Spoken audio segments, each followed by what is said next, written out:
El Profe Pedro. Temas educativos. Innovación tecnológica, plataformas y herramientas digitales, gamificación, tutoriales, entrevistas y tendencias geeks. ¡Comenzamos!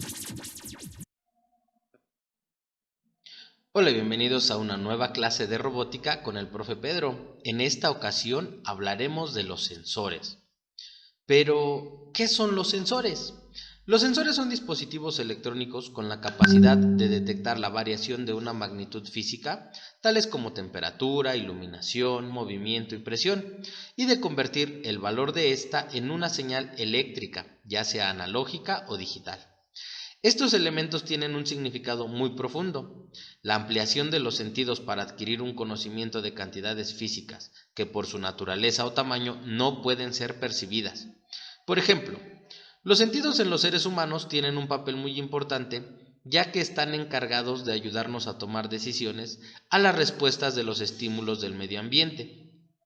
Estos tienen el papel de transmitir al cerebro qué condiciones pueden afectar nuestro cuerpo y poder tener control sobre el comportamiento normal de los órganos para que el sistema humano funcione adecuadamente.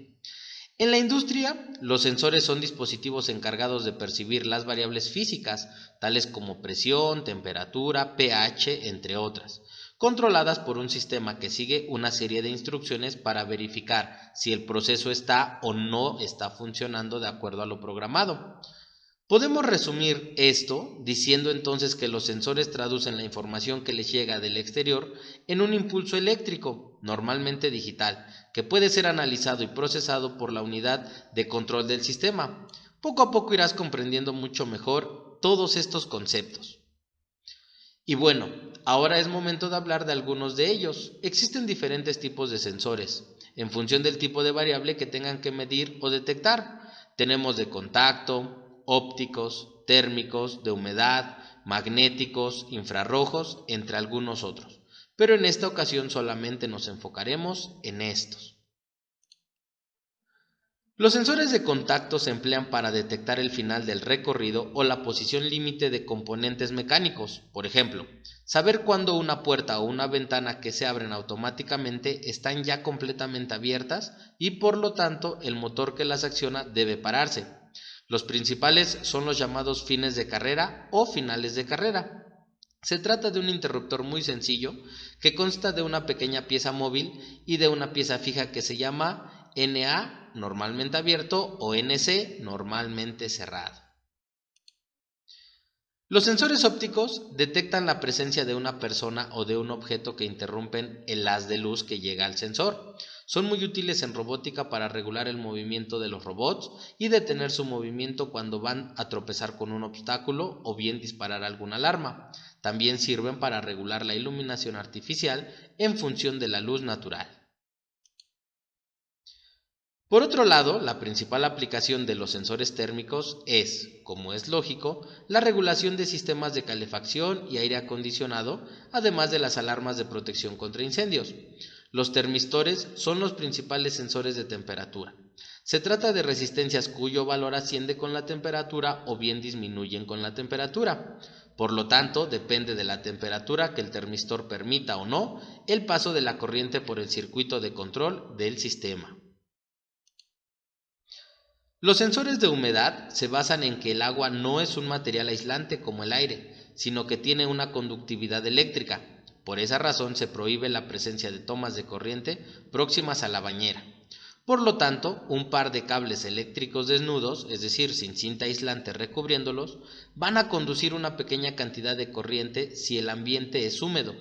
Si colocamos un transistor en zona activa que amplifique esta corriente, tenemos un detector de humedad.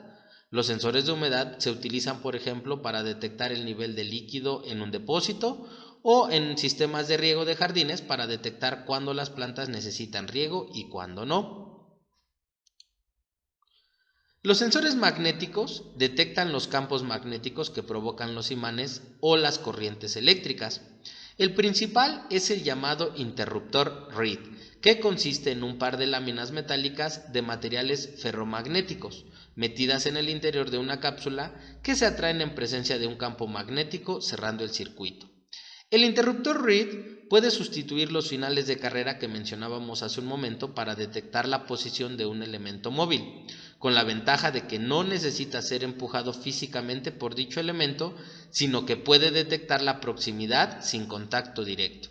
Esto es muy útil cuando interesa evitar el contacto físico, por ejemplo, para detectar el nivel de agua de un depósito sin riesgo de que haya algún cortocircuito. Cuando hablamos de sensores infrarrojos, es importante que sepamos que en el espectro electromagnético que estudiaremos más adelante, existe una franja de ondas electromagnéticas cuya frecuencia es muy baja para que nuestros ojos la detecten. Son los infrarrojos. Existen diodos capaces de emitir luz infrarroja y transistores sensibles a este tipo de ondas y que por lo tanto detectan las emisiones de los diodos. Esta es la base del funcionamiento de los controles a distancia. El control contiene diodos que emiten infrarrojos que son recibidos por los fototransistores del aparato y es así como funcionan los sensores infrarrojos. Bastante interesante, ¿no? Pues bueno, hemos llegado al final de la clase de esta semana y no quiero despedirme sin antes recordarles suscribirse, compartir y si el contenido les ha gustado regalarme un pulgar arriba. Y también invitarlos a seguirme en las plataformas de Spotify y Apple Podcast como el Profe Pedro. ¡Hasta luego! El Profe Pedro. Temas educativos. Innovación tecnológica, plataformas y herramientas digitales, gamificación, tutoriales, entrevistas y tendencias geeks.